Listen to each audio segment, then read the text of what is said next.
segala penyakit hati. Wahai Tuhanku, bimbing hati kami, perbanyaklah ilmu yang Kau beri.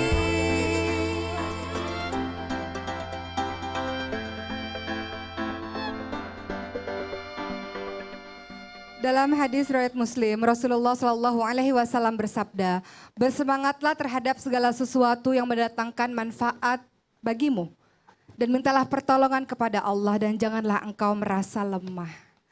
Bermanfaat di sini yang dimaksud adalah mendatangkan manfaat dunia dan akhirat.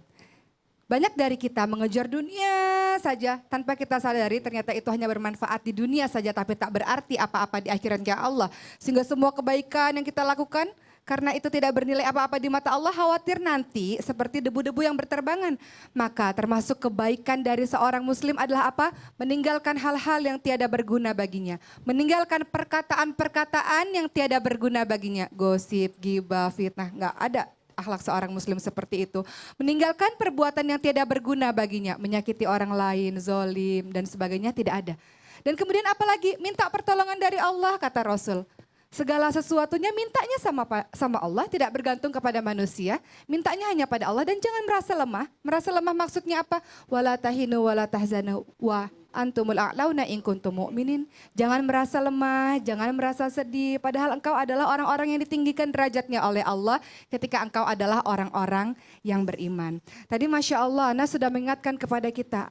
Ayo melangkah tadi Nasya. Ayo melakukan sesuatu. Ingat hati-hati masa kita ini sedikit sekali. Rasulullah menggambarkan kita ini sebagai seorang musafir di muka bumi yang sedang berteduh di bawah sebuah pohon. Setelah itu kita masih harus melanjutkan perjalanan yang demikian panjang. Begitu pula gambaran di muka bumi ini, sebentar saja kita tinggal di dunia ini. Tiba-tiba aja udah sepuh. Saya nggak bilang udah tua, Pak, udah sepuh gitu. Tiba-tiba udah sepuh lah kemarin. Ustazah, udah maghrib. Udah maghrib, udah isya, udah sepuh, udah maghrib gitu ya. Kemarin masa muda ngapain aja? Maka ini menjadi pelajaran berharga untuk anak-anak muda. Silakan ketika masih diberikan oleh Allah waktu yang sangat panjang, usia-usia produktif, silakan melakukan pekerjaan-pekerjaan yang bermanfaat bagimu. Insya Allah nanti di hari akhir ketika Allah bertanya masa mudamu kau gunakan untuk apa? Kita bisa menjawab dengan sebaik-baiknya kepada Allah Subhanahu Wa Taala. Tapi bagus banget Ustazah hadis ini, soalnya Rasulullah katakan semangatlah. Iya. Habis semangat artinya apa? Bekerja keras. Terus Rasulullah katakan ista'in billah wasta'inu billah. Minta pertolongan Allah. Yang terakhir baru jangan menyerah. Betul. Banyak orang yang bekerja keras, lalu dia menyerah. Ternyata menyerahnya karena apa? Berputus asanya karena apa? Karena dia lupa. Ada syarat yang kedua dia lupain, minta tolong sama Allah. Betul. Maka Iya. ada satu doa nih, saya favorit juga doa ini sebenarnya Ustadz Syam. Doa yang diajarkan oleh Rasulullah untuk menghindarkan diri kita dari sedih, duka, lemah, malas. Allahumma inni a'udzubika minal hami wal hazan, wa a'udzubika minal ajazi wal kasal, wa a'udzubika minal jubni wal bukhl, wa a'udzubika min ghalabatid daini wa qahrir rijal. Itu doa yang diajarkan Rasulullah untuk menghilangkan rasa sedih, duka, lemah, malas, pengecut, kikir, hutang, dan penindasan orang lain. Amin. Mudah-mudahan bermanfaat. Makasih, Silakan Ustazah. Ustaz Syam. Ya. Menyerah, putus asa, kesana kemari mencari pekerjaan, atau mungkin ada masalah yang tidak bisa terselesaikan, atau mungkin selesai satu datang masalah lain. Selesai masalah yang kecil, datang masalah yang lebih besar, ya. Namanya juga naik kelas ya Bu ya. Namanya juga naik kelas berarti ujiannya lebih keras lagi, lebih tinggi, maka peringkatnya juga lebih tinggi lagi.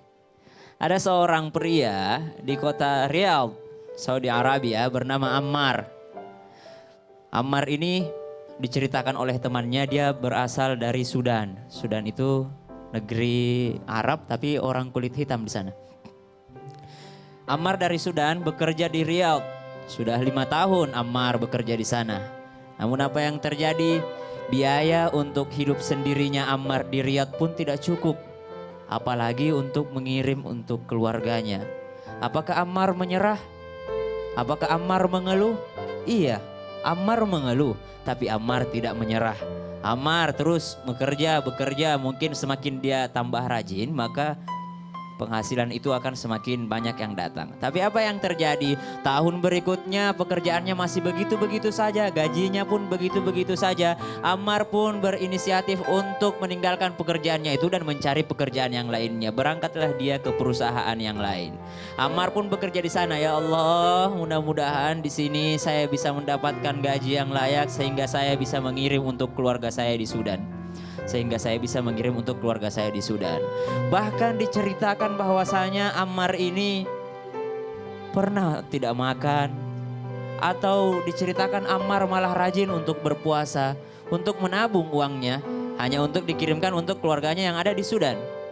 Hari berlalu, tahun pun berganti, ternyata Ammar belum mendapatkan pekerjaan yang layak juga. Dia pun semakin bergonta-ganti perusahaan, dari satu perusahaan ke perusahaan lain. Apakah Ammar menyerah? Tidak. Ammar tidak menyerah. Ammar tetap melanjutkannya hingga pada suatu hari dia pun berpikir, ya Allah yang maha pengasih lagi maha penyayang, mungkin kali ini saya sudah waktunya untuk pulang ke kampung saya. Saya mungkin tidak dapat pekerjaan di sini. Baiklah, kalau begitu saya akan pulang ke kampung saya dan saya akan berbakti kepada kedua orang tua saya. Biarlah saya bekerja untuk mereka. Biarlah saya tidak mendapatkan penghasilan yang cukup untuk keluarga saya, yang penting saya bisa menemani keluarga saya di kampung. Ammar tidak menyerah, tapi Ammar harus pulang. Ammar pun pergi ke bandara mencari tiket untuk keberangkatan ke Sudan. Dan apa yang terjadi? Ketika di bandara, Ammar mengambil tiket dan ternyata penerbangannya belum ada untuk hari itu. Penerbangan Ammar masih ada untuk hari selanjutnya, yakni hari esok. Akhirnya tibalah Ammar dengan keadaan sedang berpuasa, kelaparan dan tidak punya uang. Uang hanya pas-pasan untuk pulang ke negara asalnya di Sudan. Dan Ammar pun pergi kemana untuk bermalam? Dia pergi ke masjid. Ammar pergi ke masjid untuk bermalam. Di sanalah dia menunggu penerbangannya di masjid bandara. Dan apa yang terjadi? Ammar ternyata memiliki bakat yang tersembunyi. Ammar ini ternyata memiliki suara yang sangat indah. Tibalah waktu sholat maghrib, Ammar mengumandangkan azan. Allahu Akbar, Allahu Akbar. Ammar mengumandangkan azan dan warga sekitar pun kaget, suara siapa ini? Saya jadi ingin ke masjid. Dan bahkan pangeran pun ikut datang ke masjid. Pangeran Saudi pun ikut datang ke masjid di Riyadh itu, di sekitar bandara Riyadh. Hari berganti, ternyata esok harinya tibalah penerbangan Ammar untuk pulang ke negaranya di Sudan. Setelah berada di ruang tunggu dengan harapan dan hati yang terus berzikir, dia berkata kepada Allah, ya Allah yang maha pengasih lagi maha penyayang, mungkin inilah jalanmu untuk aku ya Allah, ya Rahman, ya Rahim. Saya akan tetap beriman kepadamu, saya akan tetap menjaga sholatku, saya akan tetap menjaga puasa sunnahku. Karena aku tahu yang engkau berikan kepadaku sudah banyak, dan ujian yang engkau berikan kepada saya tidak ada apa-apanya dibandingkan nikmat yang telah engkau berikan kepadaku. Terkadang kita terlalu memikirkan apa yang akan kita capai yang tidak Allah berikan kepada kita. Tapi kita selalu lupa untuk memikirkan apa yang telah Allah berikan kepada kita. Di ruang tunggu Ammar menunggu pesawatnya, namun tiba-tiba ada suara panggilan di dalam di mikrofon bandara mengatakan, Ammar, wahai Ammar. Ammar, wahai Ammar. Ammar pun terkaget, siapa yang memanggil saya? Ah bukan, itu bukan saya. Dia pun berjalan menuju ke pesawatnya, Tapi ada yang memanggil lagi, Ammar, ya benar engkau yang dari Sudan, wahai Ammar. Dia panggil lagi. Tiba-tiba datanglah dua orang pengawal yang menuju ke arah Ammar. Ammar, apa yang dikatakan oleh Ammar? Saya tidak melakukan apa-apa. Walaupun saya orang miskin, saya orang yang kelaparan, tapi saya tidak akan pernah mencuri. Karena Allah menjamin rezeki saya. Saya tidak akan pernah mencuri, saya tidak melakukan apa-apa. Apa kesalahan saya? Ketika Ammar ditahan, datanglah sang pangeran berkata kepada Ammar, mau kemana kamu? Tadi subuh engkau membangunkan aku untuk sholat di masjid. Maukah kamu bekerja untukku menjadi muazzin di masjid kota Riyadh? Maukah engkau menjadi muazzin? Berapa gajimu sebulan? Saya lipat 10 kali lipat. Untuk hari ini engkau silahkan pulang dulu 3 bulan di Sudan. Dan engkau kembali lagi ke sini untuk menjadi muazzin di masjid saya. Maukah engkau melakukannya? Apa yang dikatakan Ammar? Alhamdulillahirrabbilalamin. Inilah rencana Allah. Lihat janji Allah di dalam Al-Quran. Allah subhanahu wa ta'ala memberikan janjinya di dalam Al-Quran. A'udzubillahi minasyaitonirrajim. ما أصاب من مصيبة إلا بإذن الله ومن يؤمن بالله يهد قلبه والله بكل شيء عليم. Coba lihat janji Allah di dalam Al-Quran. Tidaklah suatu musibah menerpamu kecuali atas izin Allah. Wa may yu'min billahi yahdi qalbah. Barang siapa yang tetap beriman selama musibah itu berlangsung, dia tidak meninggalkan sholat. Ada orang yang berkata, ya Allah engkau terus mengujiku. Baiklah ya Allah, saya tidak akan pernah sholat lagi. Saya tidak akan pernah berdoa lagi. Tapi tidak demikian. Apa kata Allah? Janji Allah yang terjadi di kisah nyata Ammar tersebut, orang yang tetap beriman, tetap sholat, tetap puasa walaupun diuji terus menerus oleh Allah, maka apa? Yahdi qalbah, Allah akan tuntun hatinya. Bukan hanya dirinya yang dituntun oleh Allah, bukan hanya rezekinya, tapi juga perasaannya dituntun oleh Allah. Wallahu bikulli syai'in alim, dan Allah maha berkehendak atas segala sesuatu. Shadaqallahul adzim. Masya Allah. Saya enggak mau dengerin cerita Ammar untuk bahas lagi deh. Kenapa Pak Ustadz? Aku mau dengerin cerita Ustaz Sam kenapa bisa menjadi imam Masjid Kuba Emas. Menjadi imam di Masjid Kuba Emas itu karena awalnya senior saya Pak Ustadz yang ditunjuk ke sana. Oh, tapi Senior saya berhalangan, dia minta digantiin 1 kali. jadi seniornya perempuan. Laki-laki Pak Kok Ustadz. berhalangan? Berhalangan untuk Oh, hadir. berhalangan maksudnya nggak bisa datang Kita Pak digantiin Ustadz. 1 kali. Heeh, Setelah diganti itu sekali. Oh, diganti sekali. Sekali Abis itu untuk sholat maghrib. Untuk sholat maghrib doang. Waktu disuruh itu ada berat atau gimana? Berat banget Pak Ustadz, masjid Berat. sebesar itu. Oh gitu. Masjid sebesar itu, saya imam sholat maghrib. Setelah itu pengurusnya langsung bilang, ya udah kamu aja yang lanjutin katanya. Yang Masya teman itu Allah. udah dipakai lagi. Nggak dipakai lagi, tapi sekarang beliau yang imam sekarang. Sekarang beliau yang imam. Masya Allah. Sekarang Tepuk tangan di- dulu dong Bu. Ini kisah-kisah inspiratif ini luar biasa. Saya coba mau tanya sama Riri.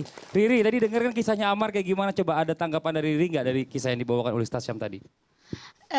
Iya, jadi ya dari situ aja udah jelas gitu kan. Mau kayak gimana pun usaha kita emang belum Allah kabulkan gitu kan. Tapi kan kita juga nggak boleh nyerah dan kita juga harus tetap beriman kepada Allah supaya. Masya Allah. Mungkin kalau dari Arif. Arif mungkin ada yang mau ditanyakan gak nih sama Ustaz Oki, Ustaz Syam atau Ustaz Maulana? Silakan. Ada. Aku Boleh, mau boleh. tanya. Ayo. Sebenarnya tuh ada nggak sih kayak kita kan sering putus asa. Nah dalam Islam itu sebenarnya putus asa diperbolehkan apa enggak? Tidak boleh. Aduh astagfirullahaladzim kaget. Tidak boleh. Ya tunggu dulu. Jadi pertanyaan itu. Pertanyaan. Di dalam Belum, Islam. belum. Ada nggak putus asa? Ah. Iya, sebenarnya ada nggak sih putus asa yang diperbolehkan dalam Islam? Oh gitu. Siapa mau jawab dulu Ustaz Oki silakan. sebenarnya bukan putus asa. Kalau sedih, kecewa, itu perasaan yang wajar, itu boleh. Sebagaimana Nabi Yakub alaihissalam sedih dan mengadukan kesedihannya ketika kehilangan Nabi Yusuf alaihissalam anaknya pada Allah. Nabi Ayub alaihissalam sedih, hartanya habis, kemudian anak-anaknya meninggal, kemudian berpenyakit. Apa yang dia lakukan oleh Nabi Ayub alaihissalam? Mengadu hanya pada Allah. Jadi kalau sedih, bukan putus asa. Kalau putus asa kan artinya wah gitu ya. Tapi kalau sedih, kecewa boleh. Tapi kecewanya, sedihnya ditujukan untuk disembuhkan. Jadi intinya mintanya kalau putus pada asa Allah. nggak ada yang diperbolehkan gitu ya? Ya kepada dasar gini, mungkin yang dimaksud ini ada gak yang diperbolehkan dalam artian sebenarnya segala yang sudah diatur oleh Allah seharusnya kita menerima. Karena rencana Allah itu pasti baik. Tapi kalau ada rencana dari manusia, kita boleh putus harapan dari manusia. Udahlah, kita hanya bergantung kepada Allah. Karena kadang-kala kan kita putus asanya dalam artian kepada manusia itu karena selalu memberikan harapan. Betul. Ada namanya istilahnya PHP. PHP, nauzubillah. Ustaz Syam Kepada silakan manusia bertambahkan. boleh. Silakan. Nah kalau putus asa ini dalam bahasa Arabnya ya isa, wala tai asu, janganlah engkau berputus asa. Tapi di dalam hadis lain ada yang mengatakan putus asalah kamu, putus asalah dari apa? Putus asalah dari pemberian manusia. Dari manusia. Iya, Oh, manusia. Masya Tapi dari Allah nggak Allah. boleh. Jadi kalau dari manusia boleh, dari Allah nggak Nggak boleh. boleh. Itu jelas ya Arif ya. Udah jelas. Terima kasih banyak. Tepuk tangan dulu dong buat Arif. Masya Allah luar biasa pertanyaannya. Ini buat jamaah yang di rumah, jangan kemana-mana. Setelah ini kita akan mendengarkan kajian dari Ustadz Maulana tentang cara agar tidak mudah putus asa melakukan pekerjaan. Jangan kemana-mana, tetap di Islam itu Indah. Jamaah. Oh jamaah. Alhamdulillah.